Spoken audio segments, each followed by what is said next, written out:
warahmatullahi wabarakatuh. Perkenalkan, saya Rahmawati dengan NPM 2422010057 dari Universitas Jenderal Ahmad Yani Yogyakarta, Fakultas Kesehatan Prodi S1 Keperawatan, kelas A kelompok 6.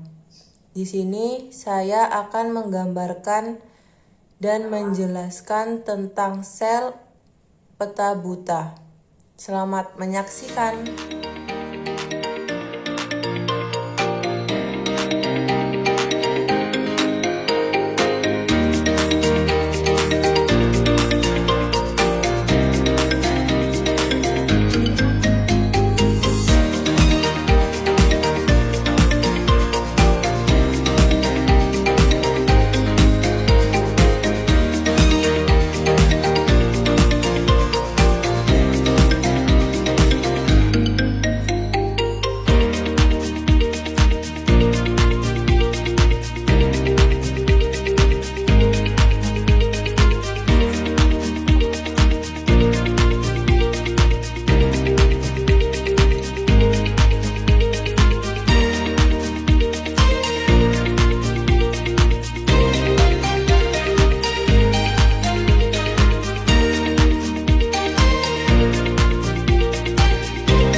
Baik teman-teman, sedikit saya jelaskan tentang sel peta buta.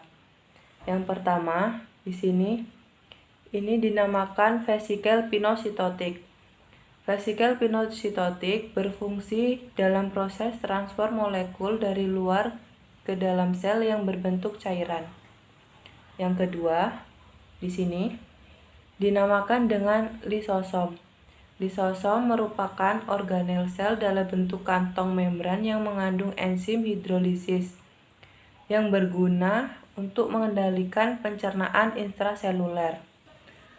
Di dalam organel tersebut terdapat 40 jenis enzim hidrolitik asam, yaitu glikosidase, fosfolipase, nuklease, protease, lipase, sulfatase, fosfatase, dan lain sebagainya.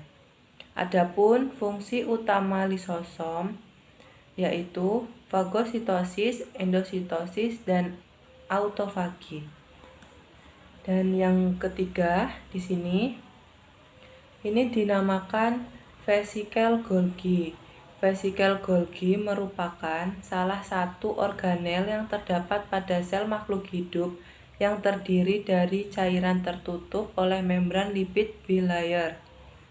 Fungsi vesikel Golgi adalah sebagai transportasi yang mengantar protein dan lemak dari retikulum endoplasma ke badan Golgi.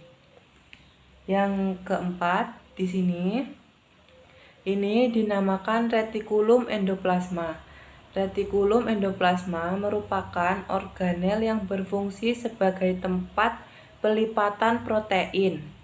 Retikulum endoplasma terbagi menjadi dua, yaitu retikulum endoplasma kasar, berfungsi menyintesis lemak, menampung protein yang disintesis oleh ribosom, dan transportasi molekul-molekul. Dan yang kelima di sini ini dinamakan retikulum endoplasma halus. Retikulum endoplasma halus berfungsi sebagai menyintesis lemak, kolesterol, dan transportasi molekul-molekul dan menetralisir racun. Yang keenam, di sini ini dinamakan membran sel.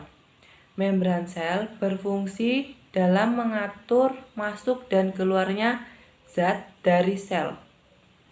Yang ketujuh, yang ini dinamakan mitokondria. Mitokondria merupakan organel sel yang berfungsi sebagai tempat berlangsungnya fungsi respirasi sel pada makhluk hidup. Dan yang kedelapan, yang berwarna orange ini dinamakan aparatus Golgi atau badan Golgi.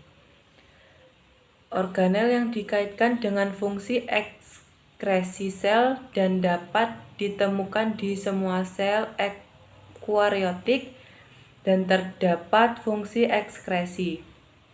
Fungsi badan Golgi adalah membentuk vesikula atau kantong untuk ekskresi, membentuk membran plasma, membentuk lisosom, dan memproses protein. Yang kesembilan, yang bulat ini dinamakan nukleolus. Nukleolus berfungsi menyintesis berbagai macam molekul RNA yang digunakan dalam perkaitan ribosom. Yang ke-10, yang ini dinamakan dengan nukleus atau inti sel. Nukleus atau inti sel adalah organel sel yang berfungsi mengatur seluruh kegiatan sel. Nukleus merupakan sel terbesar yang mengandung informasi genetik berupa DNA. Yang ke-11, yang seperti bunga berwarna ungu ini dinamakan sentriol. Sentriol yaitu struktur seperti silinder yang memiliki lubang di tengah dan tersusun dari protein mikrotubulus yang membentuk suatu struktur protein seperti jala yang tampak belakang dengan kromosom selama pembelahan sel. Sentriol berfungsi sebagai proses pembelahan sel dalam membentuk benang spindle atau berperan membentuk silia dan flagela. Yang ke-12, yang berwarna hijau ini dinamakan mikrotubulus. Mikrotubulus berfungsi untuk mendukung transportasi bahan yang merupakan komponen utama dari flagela, silia, dan benang gelondong sel selama pembelahan. Yang ke-13 ini dinamakan dengan sitoplasma. Sitoplasma merupakan cairan di dalam sel yang mengelilingi nukleus dan menjadi tempat untuk organel sel. Fungsi sitoplasma adalah sebagai tempat penyimpanan bahan kimia sel yang penting bagi metabolisme sel, seperti enzim-enzim, ion-ion, gula, lemak, dan protein. Dan yang ke-14 terakhir yang berbentuk bulat kecil ini dinamakan dengan ribosom. Ribosom merupakan organel yang berukuran kecil dan padat dalam sel dan berperan sebagai tempat sintesis. Fungsi ribosom untuk menghasilkan protein dan melangsungkan sintesis protein. Baik teman-teman, itu tadi penjelasan tentang sel peta buta dari saya. Kurang dan lebihnya saya mohon maaf. Saya akhiri. Wassalamualaikum warahmatullahi wabarakatuh.